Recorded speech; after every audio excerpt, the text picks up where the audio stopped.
Yeah, well, it's a while ago. I was born in Elsinore. My dad worked at the shipyard in Elsinore, and my mom was a home-working mom until I was 18, I think. So it was just a normal middle-class family. I went to school and didn't really distinguish myself. I think I could probably have done a lot better, but I also enjoyed myself. So I always knew what I wanted to do because my granddad was a big hunter and often took me into the nature. So nature early on caught on to my interest, and I was fortunate enough to have a really, really good teacher at the sort of middle level. So biology was my chosen topic for university. And I finished that and ready to go research at university, only to discover that the university had already filled itself up with teachers to teach my generation. You know, the big cohorts of the 50s went into university and simply flooded university, so they had to really hire a lot of teachers. So I graduated biology and found that there were no jobs.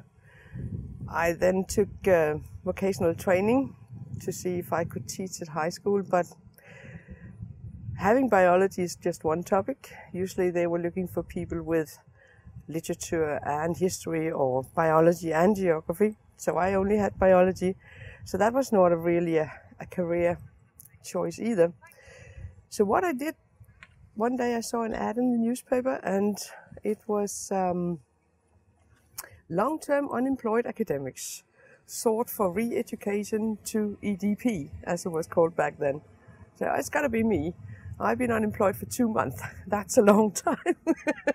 So I applied for that and I got it. And I was really, really lucky because we had to do some practice afterwards, like for 2 months after the real course. And I got to IP Sharp Associates, which was one of the time-sharing companies providing APL worldwide.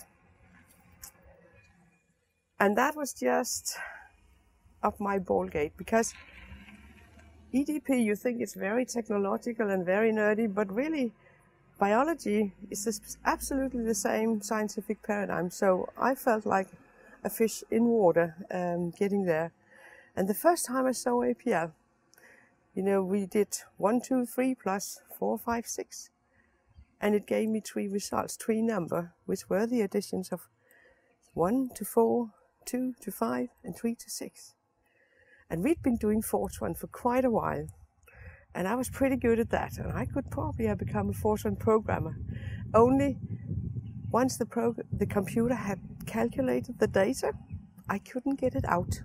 I couldn't get it to print it out and tell me what the result was. You had to know in advance pretty much how big the number was going to be. Otherwise, you would just get stars on your paper with APL. You just printed the results. There they were. And I'd been doing lots of statistics for my thesis using a Texas pocket calculator. And I was just thinking, wow, if I'd had this tool, while I did that, I could have done a lot more. So I was really sold from day one. Morten worked in the Norwegian office for the same company. Actually, IP Sharp was a multinational company. It was about 600 people worldwide and 50 offices. What we had was one of the world's first packets with asynchronous networks. And believe it or not, back there in the early 80s, we had something very much like the email systems you use today, apart from no spam. The whole directory and the whole database was on a big mainframe in Canada, and all over the world, from the different IP Sharp offices, we could log on to that mainframe and get our mail. And maybe you think that was really slow, but no way. There was like a 2 seconds turnaround time between a terminal, it was a teletype terminal of course, and the mainframe in Canada, and you get your answers back that fast.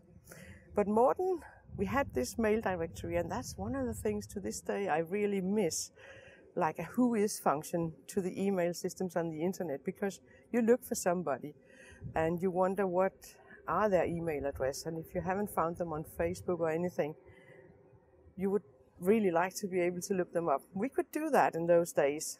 And Morten had done a little routine that did something that he was not supposed to do, because you couldn't really print out the directory. You couldn't save it either. But what you could do, you could capture the screen, or actually the terminal printout. And then you could keep that in a text variable, and then he took the same thing the next week and then compared the two and found out if there were new people arriving or people who had left.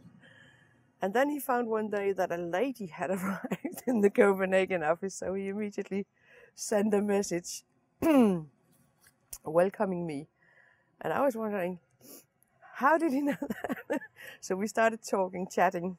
Basically, we had two ways: emails, and then there was a right parade message, which you could actually talk directly to other people who were logged on to the development system. So we did that a lot, mostly in the evenings, not during working hours so much. And then one day he came to visit me in Denmark, because his father, just by coincidence, was in Denmark.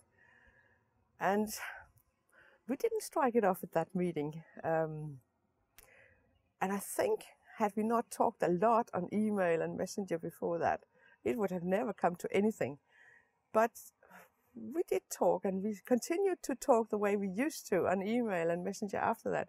And the second time, I think, was when it really happened.